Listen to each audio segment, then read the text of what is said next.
एक गांव था। उस गांव में शाम ढलने के बाद कोई भी गांव वाला बाहर नहीं निकलता था, क्योंकि उस गांव में एक भूतिया समोसे वाला था। वो भूत रात को गांव में समोसे लेकर घूमता था।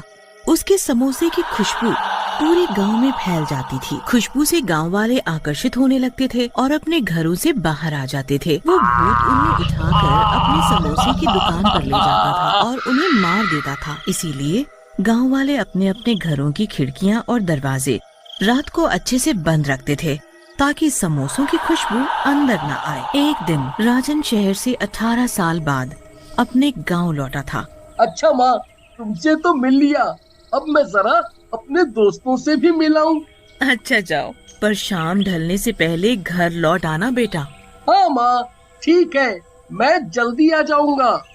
राजन अपने दोस्तों से मिलने चला जाता है और मिलते ही राजू, श्याम, क्या तुम दोनों ने मुझे पहचाना?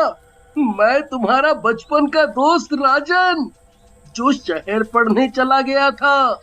यार तू मेरे दोस्त, इतने सालों बाद आया है तू गांव में। अच्छा दोस्तों, हम कितने सालों बाद मिल रहे हैं। चलो इसी खुशी में कहीं घूम कर आते हैं।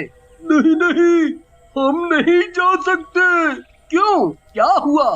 तुम दोनों घूमने के नाम से इतना डर क्यों रहे हो? क्या तुम्हें नहीं पता, इस गांव में शाम ढलने के बाद घर से कोई नहीं निकलता बाहर। पर क्यों, क्या बात है? क्या तुम्हें नहीं पता, रात के समय गांव में समोसे वाला भूत घूमता है। जो भी उसके समोसों की खुशबू सूंघ लेता है, वो भूत उसे उठाकर अपने साथ ले जाता है और उसे मार देता है। शायद तुम्हें भूत के बारे में कुछ नहीं पता। इसीलिए तुम भी खिड़की दरवाजे अच्छे से बंद करके सोना। चलो भाई, अब घर चलें, अंधेरा होने ही वाला है। इतना बोलते ही राजू और श्याम वहाँ से चले जाते हैं। ये दोनों भी ना कैसी कैसी बातें करते हैं। कोई भूत वूत नहीं होता। शायद ये दोनों मुझे डराना चाहते हैं। अगर कोई ऐसी बात है तो माँ से जाकर पूछता हूँ।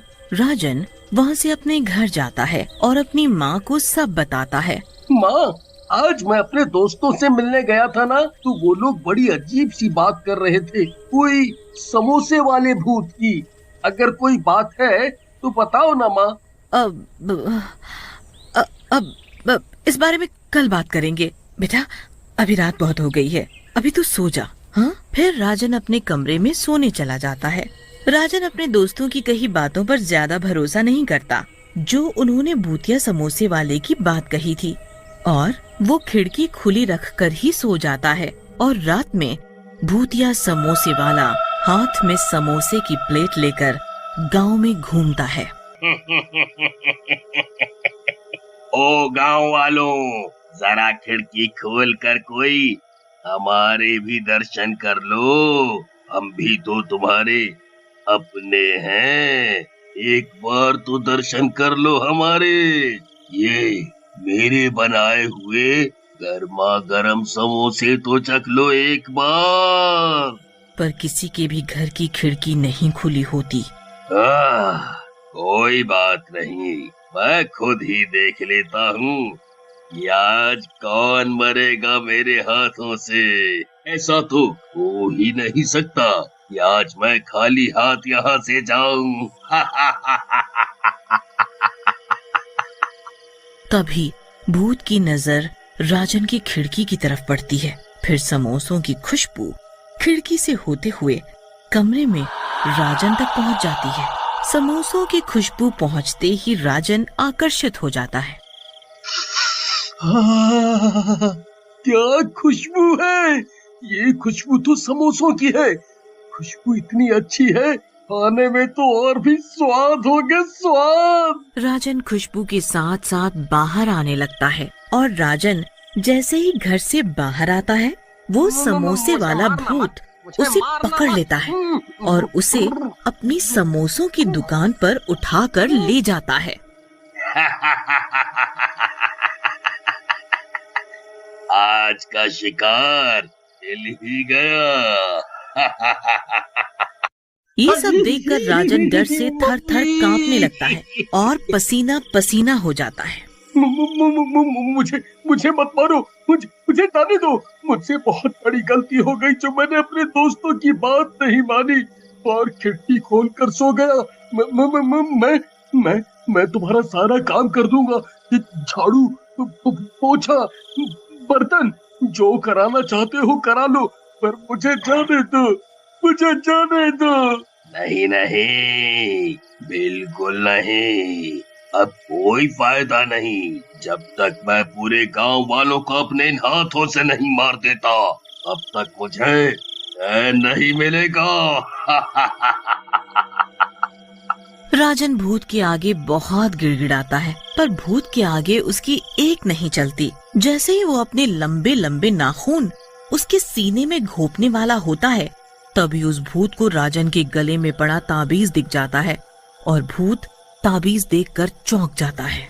ये ताबीज तुम्हारे गले में कैसे आया? ये ताबीज मेरे पिताजी की आखिरी निशानी है। माँ ने बताया था जब मैं बहुत छोटा था तब मेरे पिताजी ने मुझे ये ताबीज पहनाया था, पर वो अब इस दुनिया में नहीं है। ये बात सुनते ही भूत की आंखों में आंसू आ जाते हैं। ये ताबीज मेरा है और मैं तुम्हारा पिता हूँ। मैं कुछ समझा नहीं। राजन को कुछ भी समझ नहीं आता। तब भूत पूरी बात बताता है कि कैसे वो भूत बना। बेटा, आज से बहुत साल पहले गांव में मेरी समोसे की दुकान हुआ करती थी। मेरे समोसों के चर्चे दूर दूर तक फैले हुए थे। एक दिन सरपंच के बेटे ने भी समोसों की दुकान मेरी दुकान के बिल्कुल सामने खोल ली, पर उसके बनाए समोसे स्वादिष्ट नहीं थे और बासी भी बहुत थे।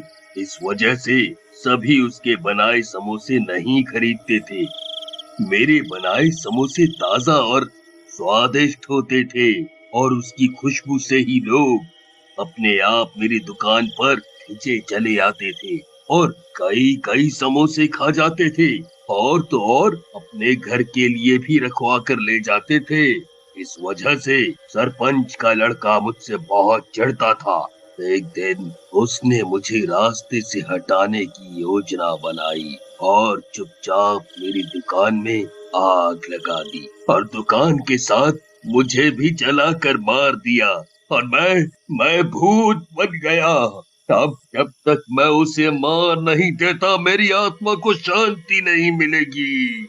पिताजी, अगर आपकी मौत सरपंच के बेटे की वजह से हुई है तो आप गांव वालों को क्यों मार रहे हो? बेटा, जब मेरी दुकान में आग लगी थी तब किसी ने भी मेरी मदद नहीं की। सभी खड़े खड़े देख रहे थे बस। इसलिए मैं इन सबको मार दूंगा, पर मैं अभी तक सरपंच के बेटे को मार कर अपना बदला नहीं ले पाया, क्योंकि वो अपने घर को हमेशा बंद रखता है, कभी भी बाहर नहीं आता। पिताजी, मैं इसमें आपकी मदद कर सकता हूँ, पर आप मुझसे वादा करो कि आप गांव वालों को नहीं मारेंगे। भूतिया समोसे वाला राजन की बात मान लेता है और फिर राजन पूरी योजना बनाता है कि कैसे सरपंच के लड़के को घर से बाहर निकाला जाए। योजना के हिसाब से एक दिन राजन चुपके से सरपंच के घर की खिड़की पर समोसे से भरी प्लेट रखाता है। कुछ देर बाद सरपंच का बेटा समोसे की खुशबू से आकर्षित हो जाता है और घर से बाहर आ जाता है। अब मैं तुझे मार कर अपना बदला लूंगा। पर तुम मुझे मारना क्यों चाहते हो? और इस राजन को तो तुम कुछ भी नहीं कर रहे हैं। क्योंकि तुम मेरे कातिल हो। तुमने मुझे मारा है, इसने नहीं, और गांव वाले भी निर्दोष हैं। मैं और तुम्हारा कातिल? कौन हो तुम? कौन हो तुम? इसके बाद भूत अपने असली रूप में आ जाता है। बंसी, तुम? ठीक पहचाना, बंसी हूँ मैं। तुमने मुझे जलाकर मार डाला था, याद आया? देखो बंसी भाई, देखो मुझे माफ कर दो।